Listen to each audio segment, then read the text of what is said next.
Hello and welcome to a special early edition of Chi-Town Weekly here on the 4th of July. Glad that you are here with me this week. I am Adam Karnick, your host, of course. Going to be a little bit different of a show today in store for you.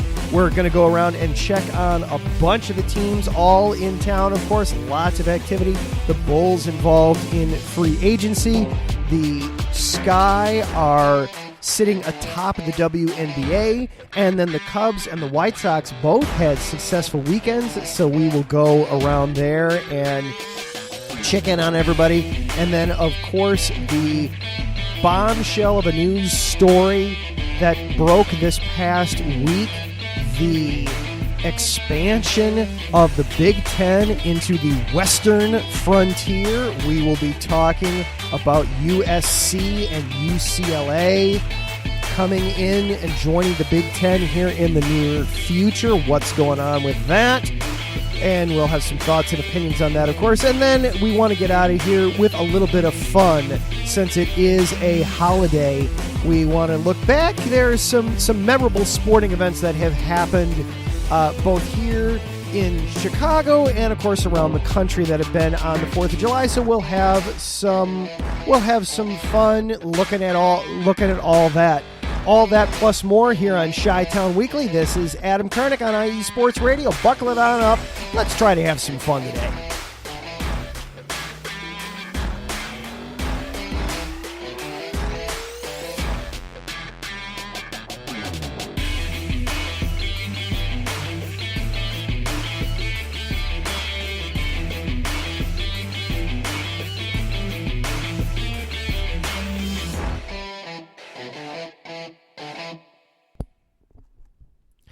And once again, this is Chi-Town Weekly here on IE Sports Radio, your direct feed for all that is sports. I am your host, Adam Karnick. Thank you for taking time out of your holiday to spend some time here talking Chicago sports with me today. Unfortunately, I cannot get started with sports. First of all, I hope that everyone in the Highland Park, Dearfield, Lake Forest area is safe. There was an active shooter at the Highland Park 4th of July parade. That started about 2 hours ago. About 10 minutes in, somebody actively started shooting into the parade route. Of course, as you can well imagine, panic ensued. I do not have any more details other than that. I was trying to get caught up right before the show started. That's why I was a couple minutes getting late with the show. Just trying to get caught up on everything a little bit. I don't have any more details than that. I hope everyone is safe and in safety. I do not want to completely derail the show before it even gets started.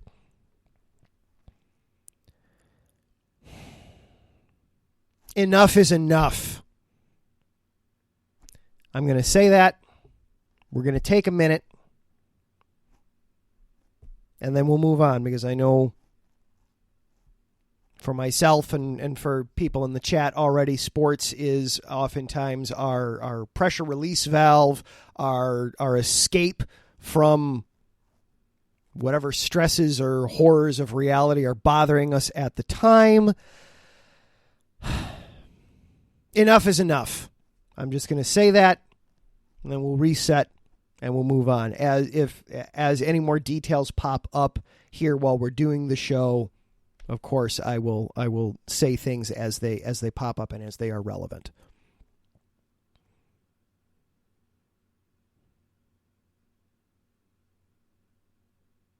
All right. Thank you for that. Okay.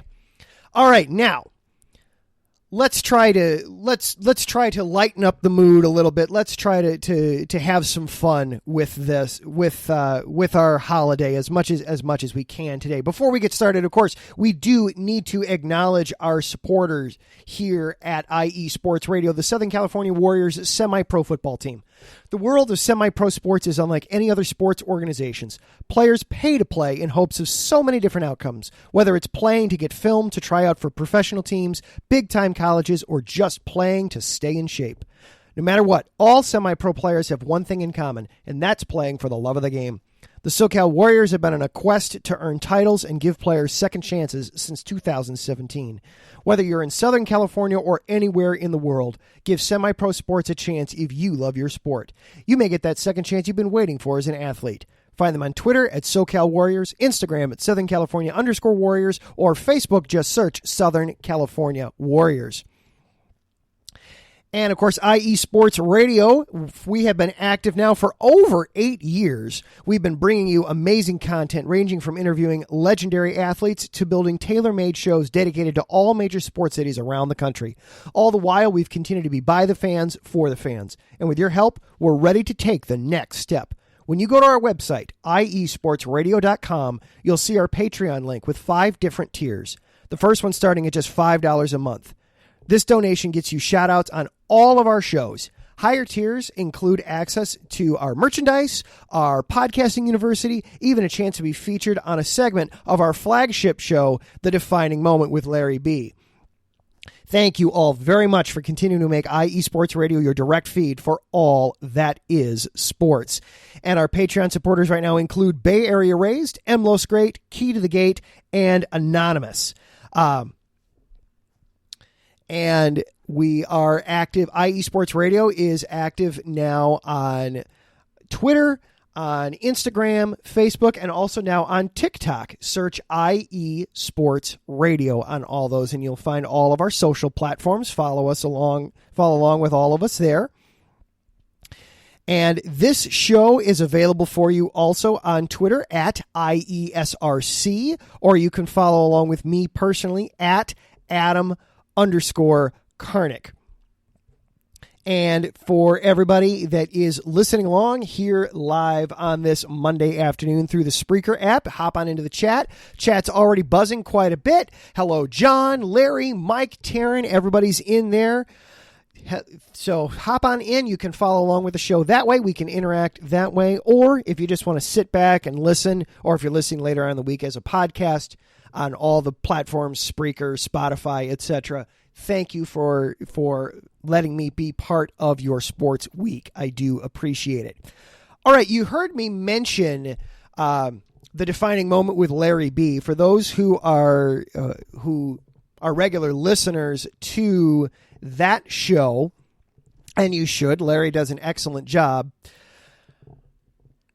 The beginning of this show is going to feel a little bit like a Defining Moment segment. We're going to kind of go rapid fire through some different things going on throughout the Chicago sports landscape. Sorry, Larry, I don't have the music to go on in the background. I know that's typically how you run it, so it's not completely like Defining Moment, but we'll have it kind of close to that here. Starting.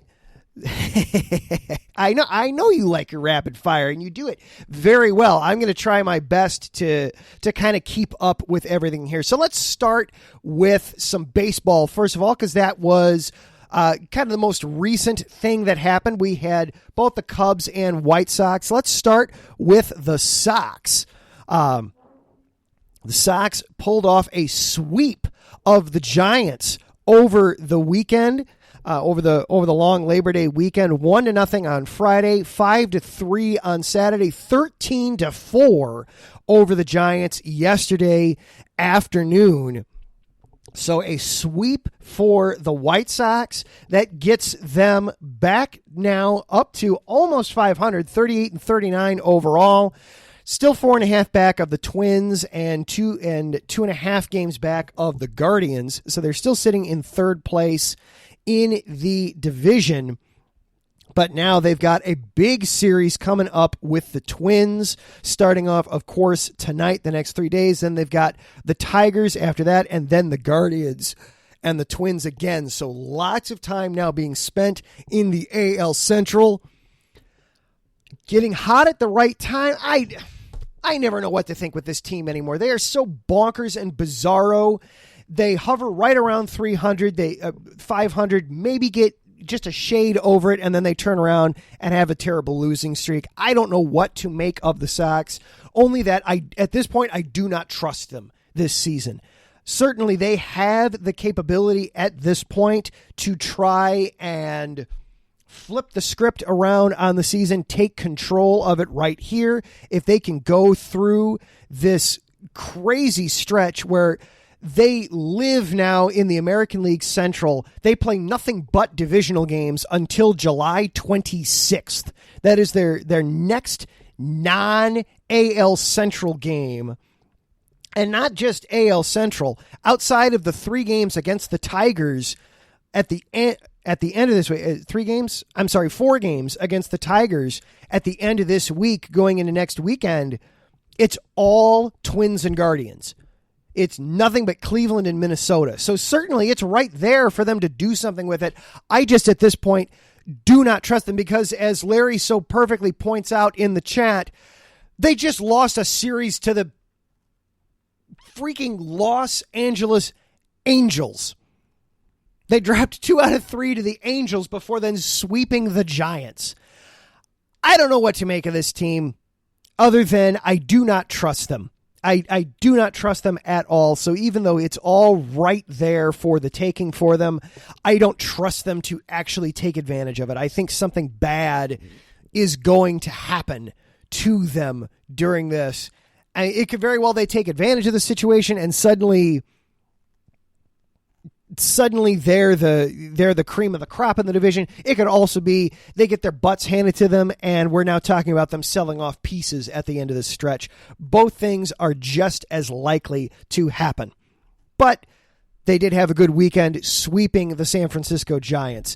I know Gina G, our Northern California host, was not happy about it when we were talking over Twitter over the weekend. So that's caught up on the White Sox. Then the Cubs, they had a fun series against the Red Sox this past week, and they lost yesterday 4-2 in extras.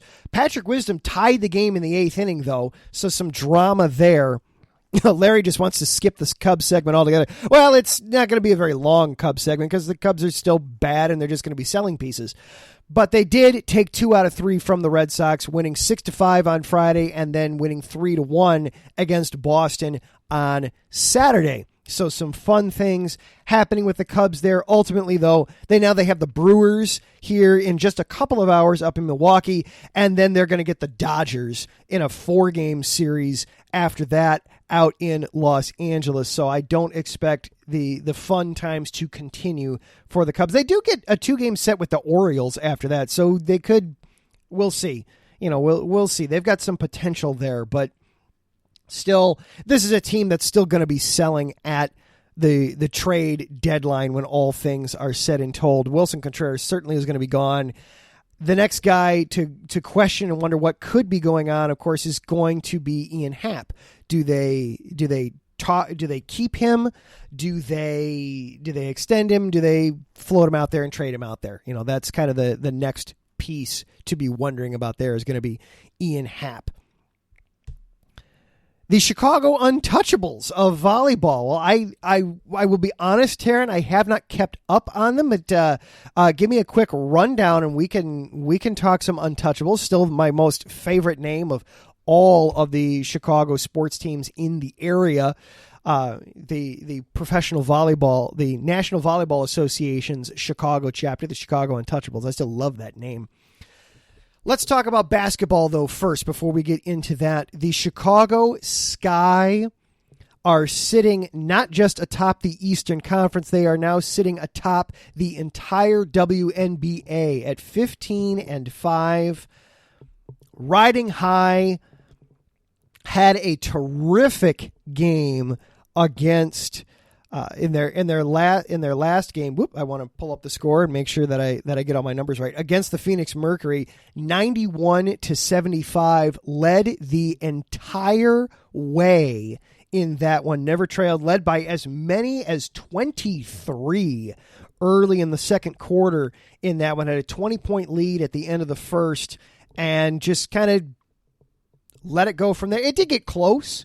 It did get close in the second half, but overall, the Sky, I talked about them last week on the show. They are playing extremely well. This is what we were kind of hoping we would see from this team last season. Of course, some injuries derailed it a little bit, but as much fun as the offensive numbers have been, and in this most recent game against the Mercury, I mean, you were seeing 5 different players scoring in double digits.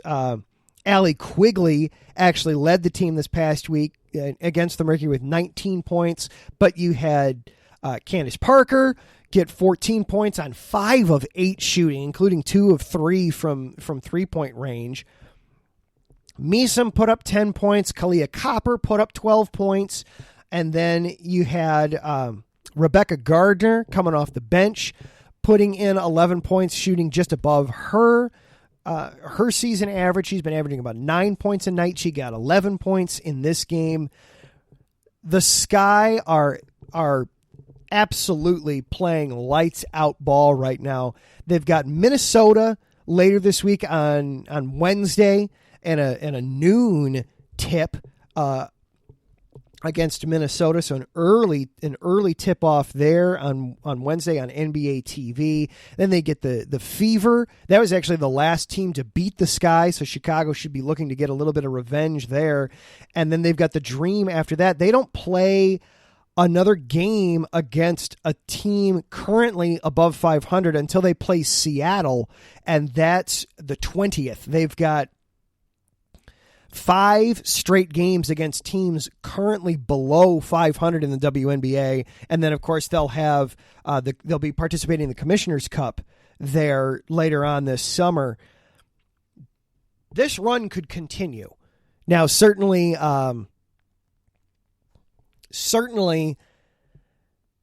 anybody can, Indiana beat them earlier this season. That was their last loss, was against Indiana, and Indiana's only won 5 times this season, so you can't overlook anybody.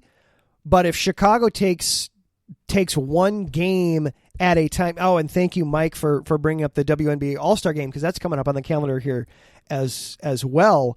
When is that? When is that on the calendar? I try to find that real fast. Always fun to program on the fly, right, guys? But they take one game at a time here. There's no reason they can't win each of these 5 games and wind up at 20-5 overall, and certainly in easy position to wind up with a top seed in the WNBA playoffs. Of course, things are thrown off a little bit because you've got some world tournaments going on that have kind of changed the schedule a little bit. And yes, the Sky do have a few players in the WNBA All-Star game. Candace Parker, of course, made it, but then they had 3 other reserves get brought in by the coaching staff. So yes, some excellent production there from the Sky. Some good things going on all around from the Sky. Loving what we're seeing. Then Mike brought up in the chat right at the top of the show, and Mike, I know you were being facetious when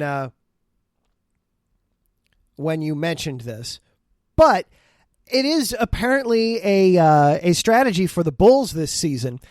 With some of their free agent moves. I liked how Mike put this. The Bulls' strategy for this upcoming season appears to be going all guards and Nikola Vucevic. Because the free agent, of course, in the draft, you had Dalen Terry get taken 21st overall, or excuse me, 18th overall by the Bulls. And then they've had 3 free agent moves at this point in the calendar. I'm getting them all. Of course, the big one, Zach LaVine is back. That's the huge one. It took an extra day. There was a little bit of trepidation, but Zach LaVine is back. He signed a 5-year max deal to stay with the club, over $200 million. Whew, okay. Zach LaVine is back, because if he were gone, oh boy, that would be a problem. They did also then bring in Andre Drummond to help down low, and we'll see what that brings for the team. And then they had one free agent signing yesterday. Goran Dragic comes in, another point guard, 36-year-old, on just a 1-year deal. Dragic, I had surmised last week when talking about the Bulls and their draft strategy, I wondered if some of it might not have been a little bit of an insurance policy on Lonzo Ball, in case Lonzo's bone bruise is still acting up by the time they need to get ready for the season. I wonder, again, if the Dragic signing isn't related to that. He gives you more three-point shooting, certainly, than Dalen Terry. He's certainly a better option right now than Dalen Terry. At this point, I feel like Dalen Terry's probably going to be headed for the G League for this season. Get some seasoning down there, and that's a move hopefully for the future. But the present right now, you still get, with Dragic, you still get somebody that can give you a little bit of defense, can be the floor general, and can pull up from three. He averages 36% for his career from three-point range. So some good things there. Some interesting moves. Still not, I mean, the Drummond signing does address some of the front court issues. Still probably expecting Kobe White to get traded at some point this offseason. Can see what that can bring in. Patrick Williams might still be on the trade table, on the chopping block right now, as it were. So we got to see what's going to be going on with the Bulls at this point to see. I don't think they're done. It was nice to see the Dragic move. I do want to see some more front court moves happen. But I don't think they're done. At this point, I think they're done signing people. I think at this point, it would be making trades. Kobe White, it feels like, certainly is going to get traded, but then we might see some other people go. We might see Alex Caruso. We might see Patrick Williams get traded. It's going to be very interesting to see what still happens. So this offseason free agent period in the NBA, I would say still TBD. On the Bulls, to be continued, certainly. I don't think they are done yet. All right. That was Chi-Town Weekly Rapid Fire Edition. Feel free, Larry, to put your scoring into the chat room there. I know it was not nearly as well as you do it on Defining Moment, but it seemed about the easiest way I could pull that off, because coming up in the next segment, we got to talk college. We've got to talk college football.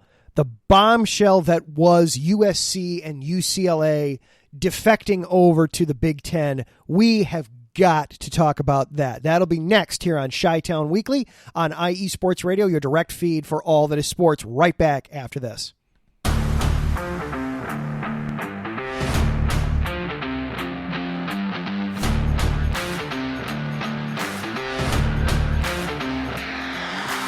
What's good, fight fans? It's your boy, Marcus Los Great, here to give you what you want, here to give you what you need.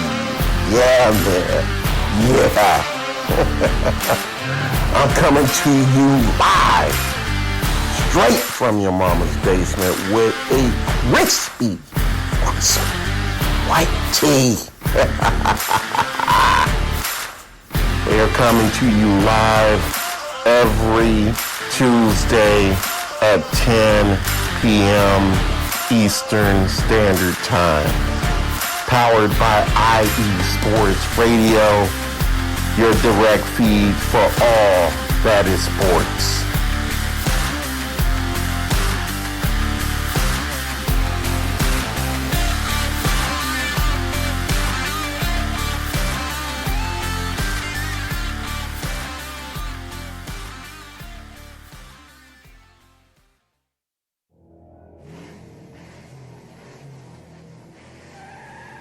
Motorsports takes many forms, and there's one show on IE Sports Radio that's ready to cover it all.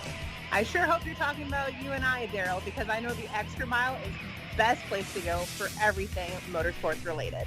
Yes, it is. From NASCAR to IndyCar to sports cars to everything in between, IE Sports Radio has everything covered for the fastest sport in the world. Plus, don't forget all of our random shenanigans along the way. That's right, Caitlin. So for plenty of motorsports coverage and plenty of Caitlinisms, check out the Extra Mile on IE Sports Radio with Daryl Kinsey Jr. and Caitlin Seen, Thursdays at 8 p.m.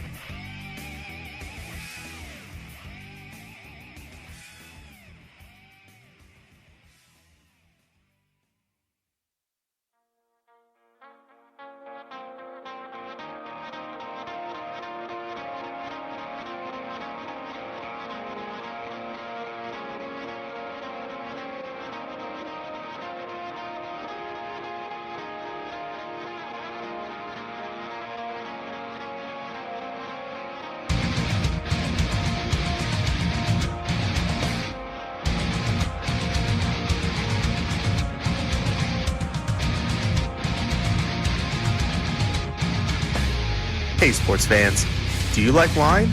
Well, we've got the show for you. This is Let's Wine About Sports, a show where we talk about wine and sports simultaneously. From the classic Cabernet Sauvignon all the way down to the grapes that you've never even heard of before. Oh yeah, we cover it all. And we'll talk about a little bit of sports as well. Football, hockey, collegiate, women's sports, it doesn't matter. We're going to talk about it all, and we're going to whine about it all. So join me Monday at 8 p.m. on IU Sports Radio, your direct feed for all that is sports.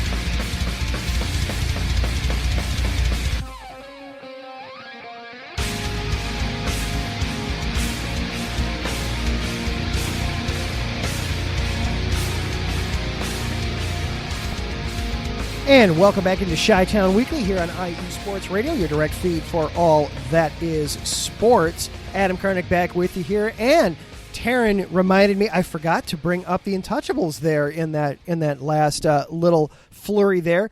The Untouchables currently they're sitting at 1-7 overall. They're technically not in last place in the National Conference of the National Volleyball Association. They are tied for second to last place with the Sasquatch at 1-7 overall. They've got a match coming up here on the 8th against the 7-1 Tyrants. So probably not looking good overall. Oh, unfortunately they have not been untouchable this season, Larry. No, they unfortunately have been touched.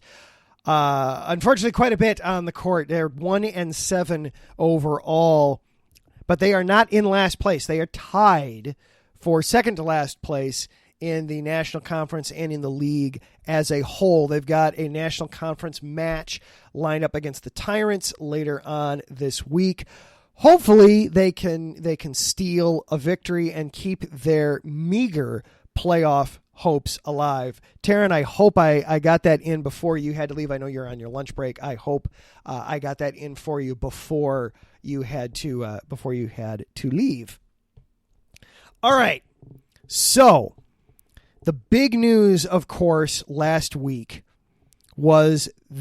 came in college football, and it was that Southern California and University of California, Los Angeles are leaving the Pac-12 and going to the Big Ten. Effective starting I believe it was the 2023-2024 season, academic school year / sports season. They're not doing it this year. But it would be coming up soon. And Larry just put into the chat as well, apparently Fresno State is looking to leave the Mountain West and join the ACC. Let me see if I can see anything about that as well. Okay, good. You're kidding. Okay, good. I'm glad because all kinds of weird, honestly, Larry, I wouldn't be surprised at this point. Larry did a great video, went up on both our TikTok and then also our Twitter feeds as well about his take on it. And I encourage you to go listen to the entire video. But Larry, I know you're not the biggest fan of the move. And I'll be honest, I'm not thrilled with it, but I completely okay. Now the chat room is just going to have their fun moving guys around as Pat moves his Florida State over to the Mountain West. Let's see where else we can relocate some schools, guys. I'm sure Indiana would like. I'm sure somebody would be very happy to take Indiana State over in the Pacific 12 or the Big 12, certainly. This is gonna start in 2024, so the 2024-2025 school year. So we've got a couple of seasons until this happens. I'm not thrilled with the move, but I completely understand it. And Taryn, I heard you talk a little bit about it on your show, SoCal Supreme, on Friday, where it was, well, why didn't they just do it for football? Why didn't they leave all the other sports in the Pac-12? And it's, if I'm the Pac-12, there's no way, come hell or high water, that I'm letting you do that. It would be no. You're either in the Pac-12 or you're in the Big Ten. You're not doing both. You're all or nothing. We're not letting you leave your non-revenue sports close to home and just send your revenue generating teams off to the Big Ten. You're either in the Big Ten or you're in the Pac-12. You're not splitting time here. And Pierre, you hit it right on the head. USC and UCLA are after the Big Ten television money. They're going to be re-upping their television deal here soon. Reportedly, it's going to be worth north of $1 billion. That then will get distributed out to the 16 schools. So there's a lot of money to be made there by moving to the Big Ten. But also,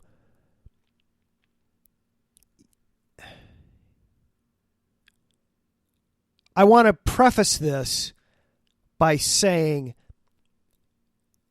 I like that there is a college football playoff. However, and you guys are just having way too much fun in the chat now, moving colleges around. I love it. Keep it coming. But don't be surprised if I have to ignore you so I can keep my thoughts straight.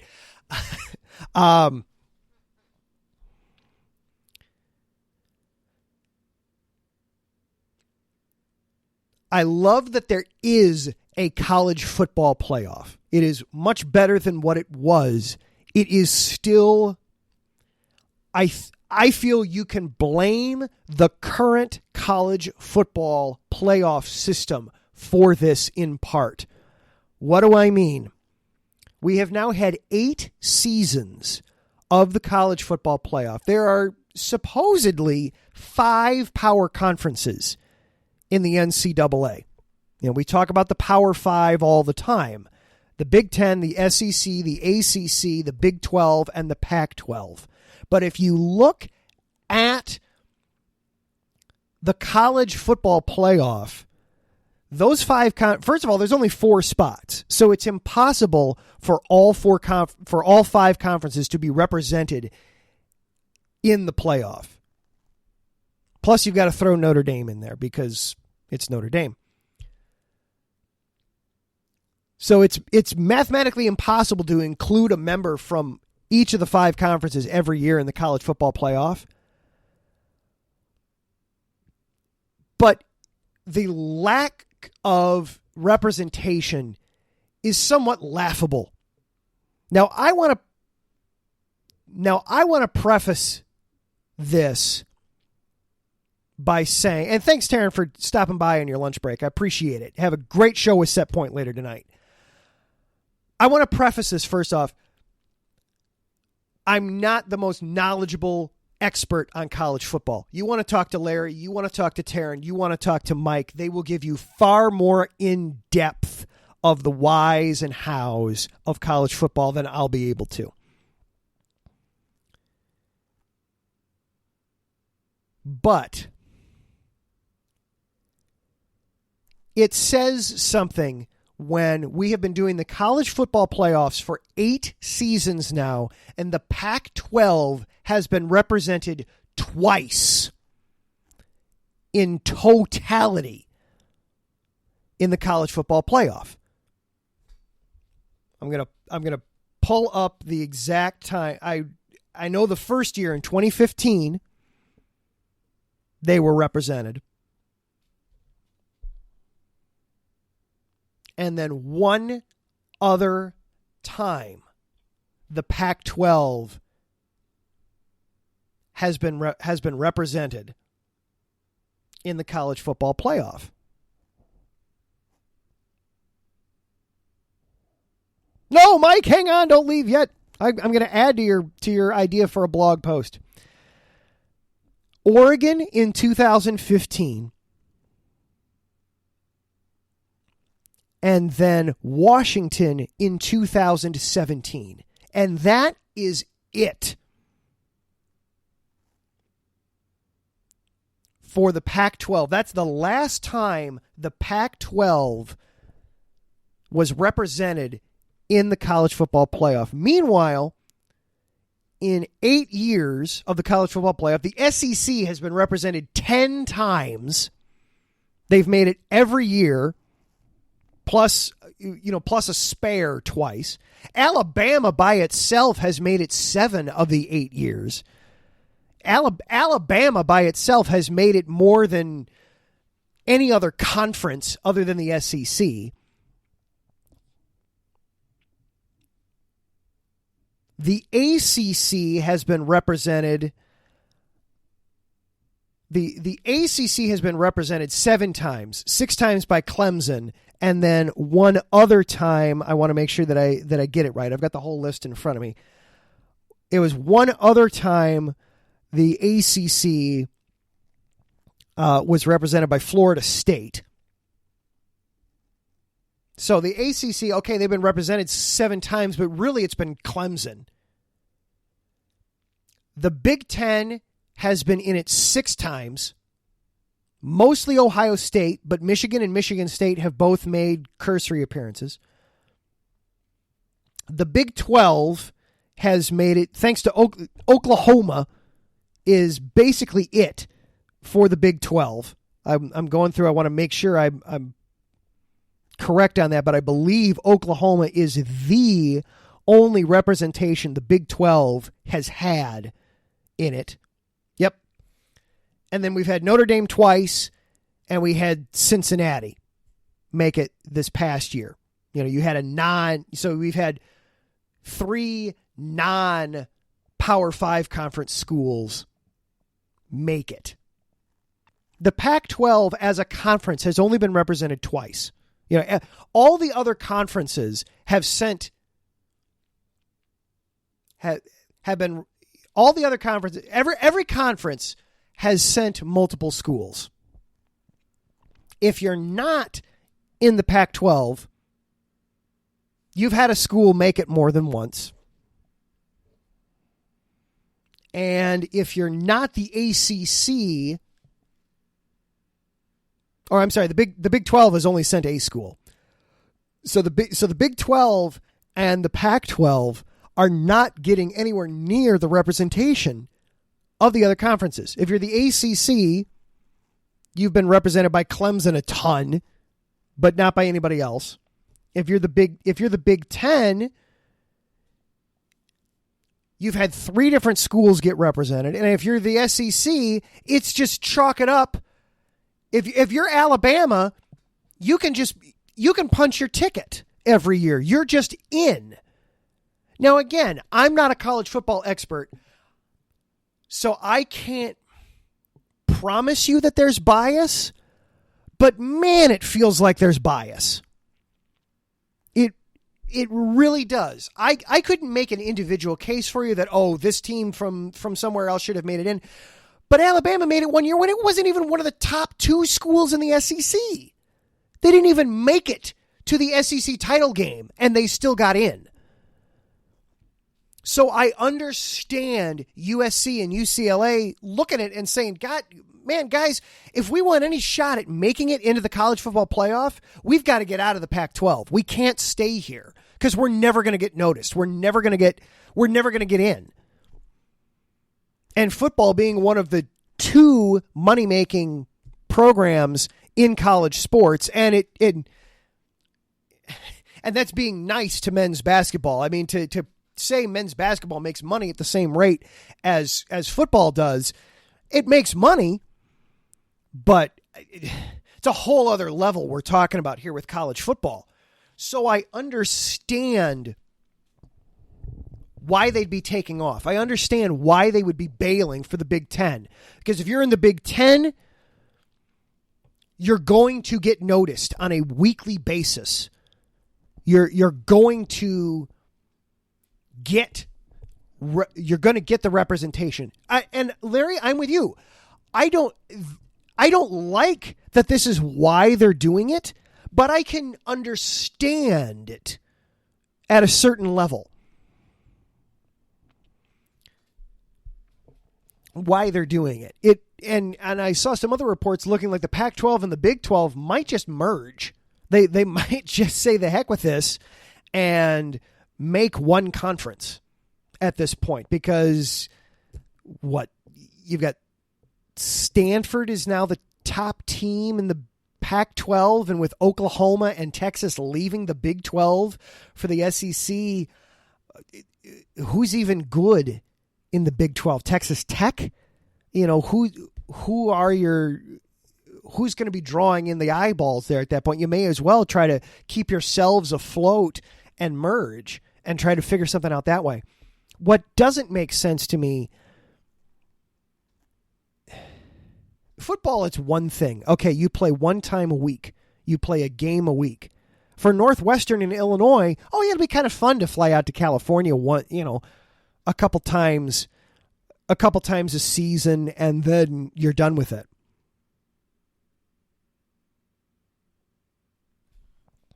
Larry points out in the chat room, we could wind up with a USC Stanford Rose Bowl. That would actually be pretty. I would actually.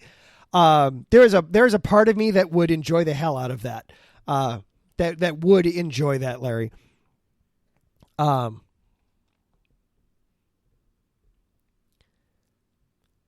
I get it that, okay, it'll be kind of fun for Northwestern to fly out to USC or UCLA and get to play in some of those venues and see those atmospheres.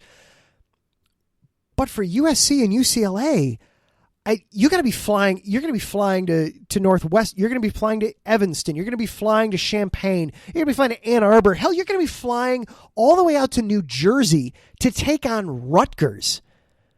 You're going to need your 1/16th of that $1 billion money pool that you're getting just to cover your travel expenses, and not just for football. Your basketball teams, they play multiple games a week. Your volleyball teams, they play multiple matches in a week. Your track and field, everybody is in the Big Ten. And if you're USC and UCLA, you're constantly getting on flights and flying out there. I read a great article on Deadspin this past week. This is a great argument, honestly, for why these athletes should get paid. These are still students, technically, theoretically. How are you supposed to... Now, I know it's athletics, it's all different. But how are you supposed to... If you're somebody on the volleyball team, how are you supposed to get in your practice, get on a flight, fly out to New Jersey, play your matches, then fly back, then, okay, now we got to fly to Ann Arbor. Now we got to fly down to Bloomington, Indiana. Oh, and you're supposed to get your homework done and figure out when in the world you're supposed to sleep. Now, I know college students can go 48 hours without sleep, and for some of them, their homework will look the same. But come on. Professional athletes do this because they're getting paid. And they can work their lives around that schedule because they're getting compensated for doing so. The members of the Stanford women's volleyball team aren't getting compensated for flying out to New Jersey, Ann Arbor, and Bloomington in the course of a week and still trying to get their homework done.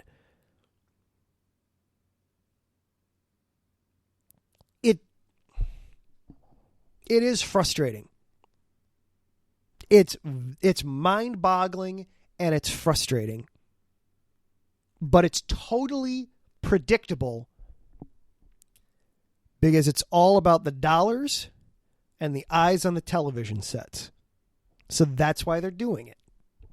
So like I said, I understand it completely. It makes perfect logical sense when you ignore the fact that supposedly these are amateur athletes and not robots that can just be set up at the time to play the match. All right. My wife just texted me that apparently I'm sounding a little too soapboxy. So we're going to stop it for now. We're going to take one more break. And when we come back, it is 4th of July.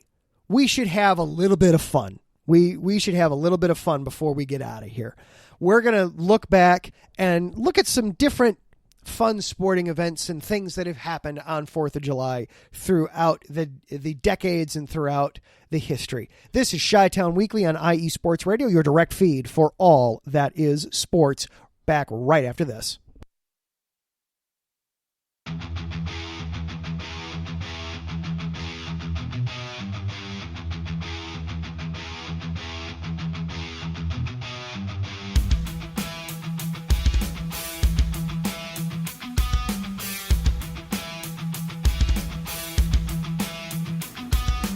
What is going on, everybody? This is Ben Metello, the host of the Yinza Report, right here on IE Sports Radio. I'm bringing you the latest in the Steel City, the City of Champions, from the Steelers, the Penguins, the Pirates, as well as the college game with both Penn State and Pitt. You could join me every Tuesday afternoon at 1 o'clock Eastern Standard Time, right here on IE Sports Radio, where I'll be talking about everything from the Steel City, the City of Champions, right here on IE Sports Radio, your direct feed for all that is sports.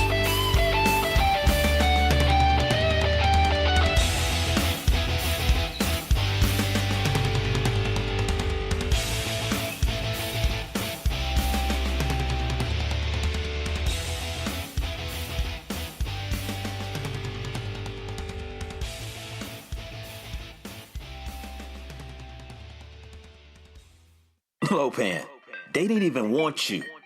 Heck, they didn't even want me. But you know what? Right about now, they have no choice. Looking for the real sports talk?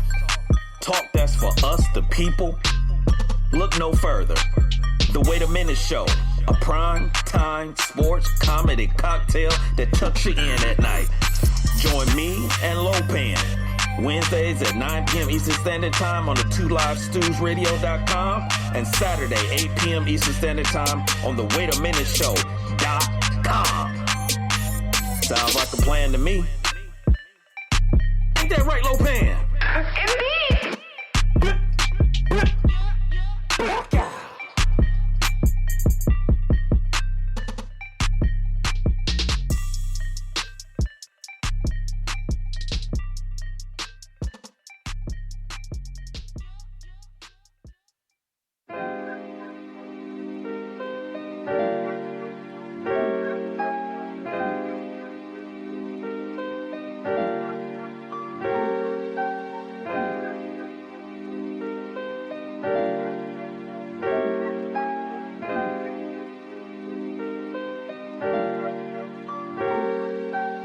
Hello, ladies and gentlemen. My name is Davidson. It's your boy, Dentarius Law.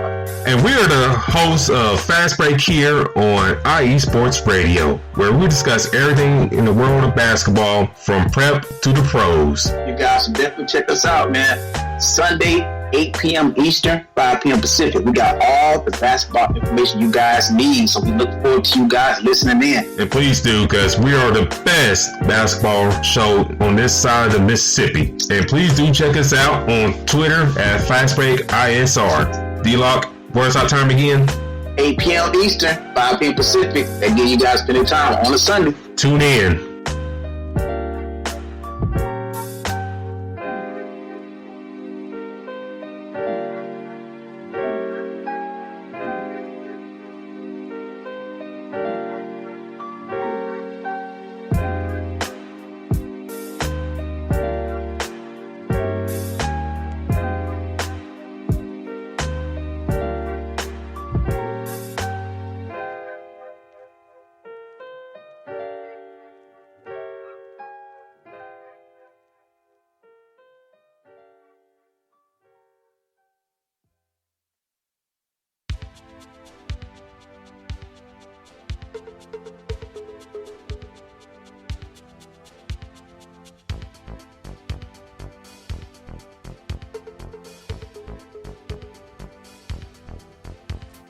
What's up, sports fans?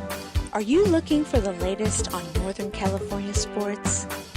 Then take a trip out west with me, your host, Gina G, on Reppin' the NorCal Sports, right here on IE Sports Radio, your direct feed for all that is sports.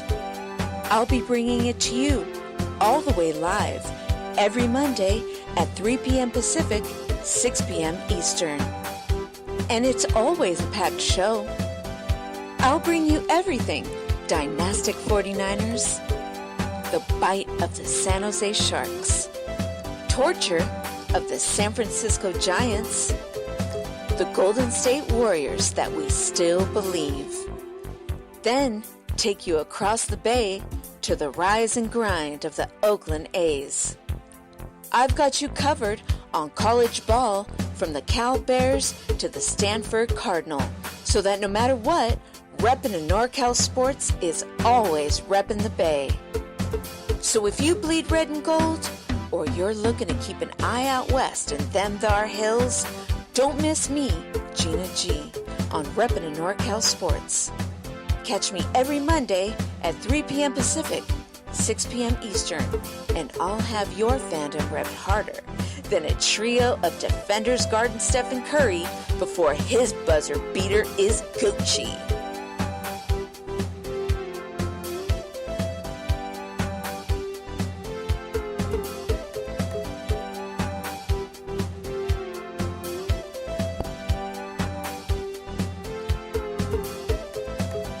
And welcome back into Chi-Town Weekly here on IE Sports Radio, your direct feed for all that is sports. One more segment before we get out of here today, doing an early afternoon edition of Chi-Town Weekly this week. I've got a concert that I'm playing this evening over in LaPorte, Indiana, so couldn't very well do the show at normal time because I'll be playing my trumpet at that point. So thank you to everybody who is tuning in live this afternoon. And if you are tuning in at 7 o'clock and going, hey, why does it say it's a podcast and it wasn't live? You know, when did I miss it? That was what was going on today. So with it being the 4th of July, I did want to have a little bit of fun and kind of go through some different sporting events that have happened on 4th of July. Of course, a lot of baseball with it being the 4th of July. The Cubs are playing up in Milwaukee a little later on today. The Sox are playing the Twins later on tonight.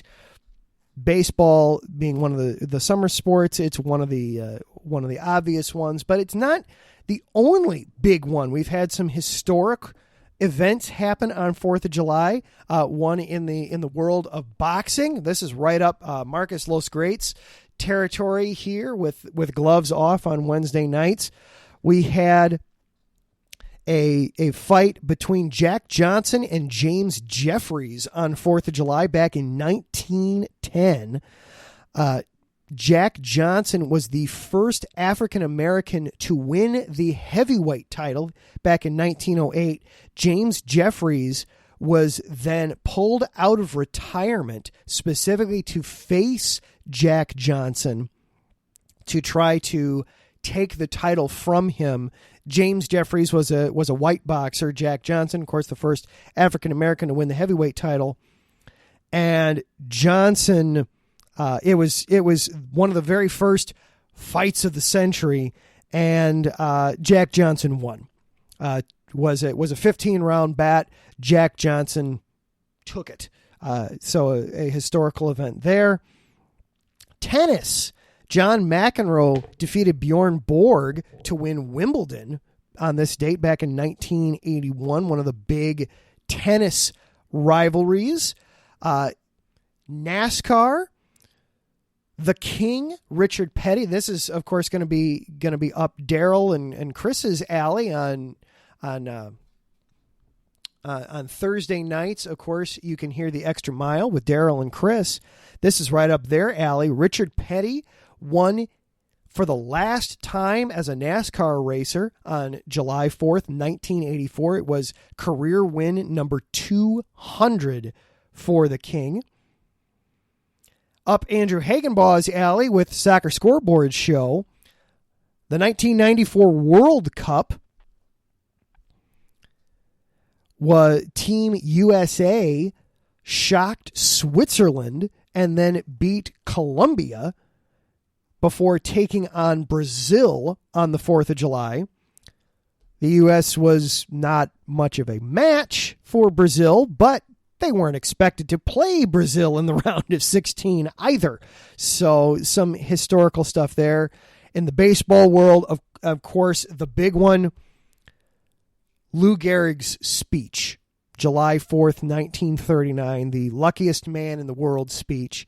He had stopped playing in June of that year. It ended his Iron Man streak at over 2,000 games, 2,130 consecutive starts for Lou Gehrig before ALS finally forced him to stop playing.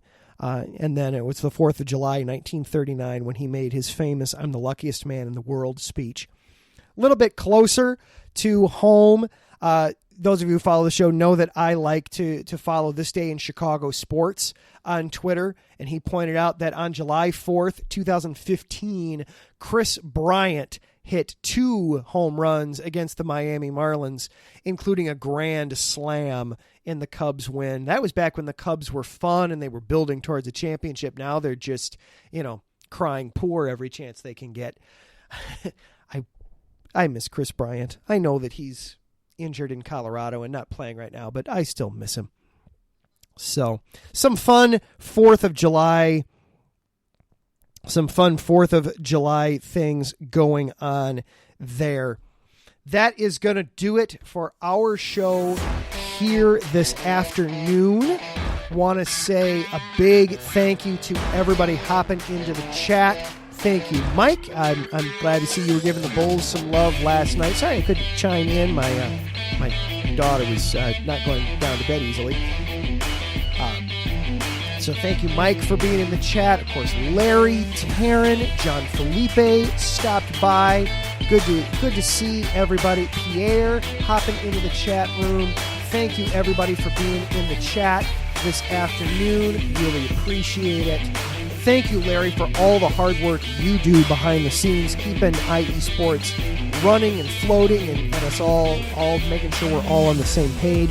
Thank you again to our sponsors, the Southern California Warriors, and to our Patreon supporters, Los Great, Key to the Gate, Bay Area Raised, and Anonymous. Thank you for your continued support that allows us to do things like our live game broadcasts over on the Mixler.com station and other ways that we're able to just continue to grow the station.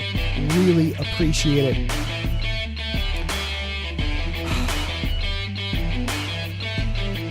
I'm feeling for everybody in the Highland Park area. this afternoon. We've got at least 5 dead and 31 people hospitalized after this shooting. Enough is enough. I just got to leave it at that. Enough is enough. Everybody else, I hope that you're able to enjoy your holiday, enjoy your 4th of July. Stay well, stay safe, have fun while you can, even without shooting going on. If you're shooting off fireworks, you come in with 10 fingers, please leave with 10 fingers and toes. I have too many friends who are nurses and doctors that tell me this is one of the worst days of the year for emergency room visits. Be careful while you're having fun tonight. Please, please be careful and keep the people in Highland Park in your prayers tonight. All right, everybody be good. We will see you next week.